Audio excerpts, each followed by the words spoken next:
Hi all. तो आज हम करेंगे क्वाड्रेटिक इक्वेशंस क्लास 10th। तो इस चैप्टर को स्टार्ट करने से पहले हम कुछ टॉपिक्स रिकॉल करते हैं। जैसे हमने पॉलिनोमियल्स चैप्टर किया है सेकंड, उसमें हमने डिफरेंट टाइप्स के पॉलिनोमियल पढ़े थे। कौन कौन से पॉलिनोमियल पढ़े थे? जैसे on the basis of degree हमने बहुत सारे पॉलिनोमियल पढ़े थे। जैसे डिग्री 1 हो तो वो हो जाता है लीनियर पॉलिनोमियल, डिग्री 2 हो तो वो हो जाता है क्वाड्रेटिक पॉलिनोमियल, डिग्री 3 हो तो वो बन जाएगा क्यूबिक पॉलिनोमियल, और डिग्री 4 बाई क्वाड्रेटिक। इसके आगे भी होता है डिग्री 5 पे quintic polynomial, but this is not in our syllabus, तो अभी आगे तक नहीं जाएंगे। तो इन सब में हमारे, आप खुद ही देख सकते हो, इन चैप्टर से, आज के चैप्टर से रिलेटेड हमारा जो पॉलिनोमियल है that is quadratic polynomial.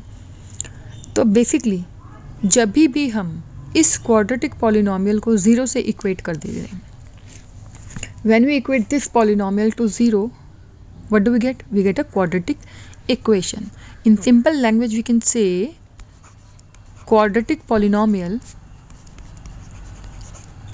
equals 0.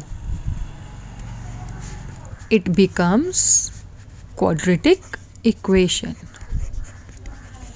तो कुछ खास तो अलग नहीं है, हम पढ़ चुके हैं क्वाड्रेटिक पॉलिनोमियल क्या होता है। बस उसे 0 से इक्वेट कर दो तो आपको क्वाड्रेटिक इक्वेशन मिल जाएगी।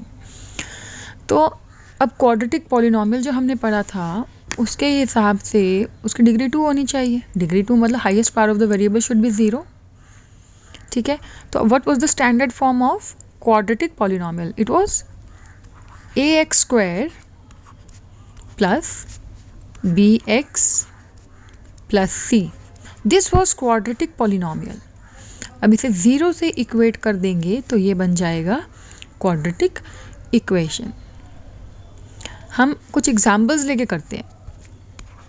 जैसे हम एक एग्जाम्पल ले लेते हैं, मान लो हमने लिख दिया 4x स्क्वायर। अभी हम स्टैंडर्ड फॉर्म के हिसाब से चलते हैं।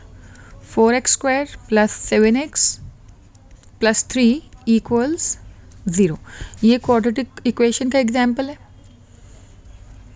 हो सकता है हम इसे ऐसे लिख दें 7x plus 4x square plus 3। मतलब टर्म्स को हम शफल कर सकते हैं, आगे पीछे कर सकते हैं, but highest power is always 2, तो वो बन जाती है क्वाड्रेटिक इक्वेशन। अब ए, बी एंड सी, इनके हिसाब से हम देखें ए, बी एंड सी ये क्या है? ये है real numbers. These are real numbers. And एक इम्पॉर्टेंट चीज़ जो हमें क्वाड्रेटिक इक्वेशन में, इवन क्वाड्रेटिक पॉलिनोमियल में भी ध्यान रखनी चाहिए, a is not equal to 0। This should not be equal to 0। इसे हम लीडिंग कोएफिशिएंट बोलते हैं। लीडिंग कोएफिशिएंट मतलब सबसे पहले तो हमें ये देखना है, सबसे पहले तो हम ये देखते हैं कि इनमें से कौन सी टर्म है जो डिग्री डिसाइड करती है। तो basically that is ax square. This is the deciding term which decides the degree of the polynomial, or in this case equation. तो इसको हम बोलते हैं लीडिंग टर्म, जो लीड करता है किसी पॉलिनोमियल को, किसी इक्वेशन को, और उसका coefficient is a, so this is called leading coefficient.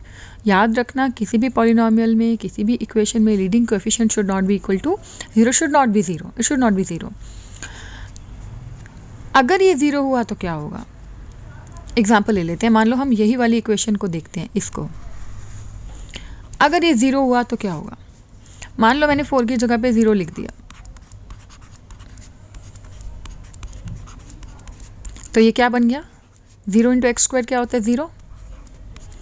अब 0 को आप किसी में भी ऐड करो, आपको क्या मिलेगा? वो नंबर मिलेगा। 4 plus 0 is 4, so 7x plus 3 plus 0 will be 7x plus 3। अब ये क्या हुआ? ये तो 7x प्लस 3 हुआ। यहाँ पे डिग्री क्या हुई? डिसाइडिंग टर्म अब यहाँ पे ये बन गया, क्योंकि पावर वाली टर्म, वेरिएबल वाली टर्म यही है जिसकी हाईएस्ट पावर इज 1। ये तो लीनियर बन गया। इसका मतलब हमारी क्वाड्रेटिक इक्वेशन तो ख़त्म ही हो गई। इसीलिए जो लीडिंग कोएफिशिएंट है, मतलब एक्स स्क्वायर या डिग्री 2 वाला, जो टू पावर वाला वेरिएबल होता है, उसके साथ वाली टर्म हमेशा 0 से ज़्यादा होनी चाहिए, 0 से कम, मतलब it should be non zero. ये तो था कि हम क्वाड्रेटिक इक्वेशन में कौन कौन से रियल नंबर्स ले सकते हैं। बहुत सिंपल सी बात है, आप कोई भी रियल नंबर लो, but a should not be equal to 0। अब हम कुछ एग्जाम्पल से ट्राई करेंगे कि उनमें से दिए हुए इक्वेशंस जो दे रखी हैं उनमें से कौन सी क्वाड्रेटिक हैं और कौन सी नहीं है। तो कैसे करेंगे, एक एग्जाम्पल लेते हैं हम। जैसे हमने एक एग्जाम्पल ले लिया, x + 2 whole cube equals x³ - 4। Equation दी है, आपको ये चेक करना है कि ये क्वाड्रेटिक है या नहीं। अब देखने में तो नहीं लग रही, क्योंकि देखने में तो क्यूब वाली टर्म आ रही है। लेट्स चेक इट, एक बार करके देखते हैं। Let's solve it. This is x + 2 whole cube, which means a + b whole cube. What is the expanded form of a + b whole cube? It is a³ + b³ + 3ab² plus 3ab² plus 3 it is a²b। और right side तो क्योंकि already simplified form में है तो उसे हम as it is लिख देंगे। Now it will become x³ + 2³ is 8। Now this is 3 into x into 2 square is 4, 4 3s are 12x plus 3 2 are 6, 6x² equals x³ - 4। अब देखो, x³ will get cancelled, दोनों तरफ है, बचा क्या? 6x² + 12x + 8। Now this -4 will be positive on right hand side,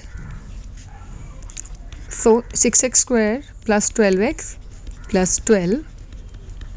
वैसे तो ये इतना ही बहुत है, क्योंकि हमने देखा कि हमारे पास स्क्वायर की टर्म में आंसर आ चुका है, एक इक्वेशन मिली which is in the form of quadratic.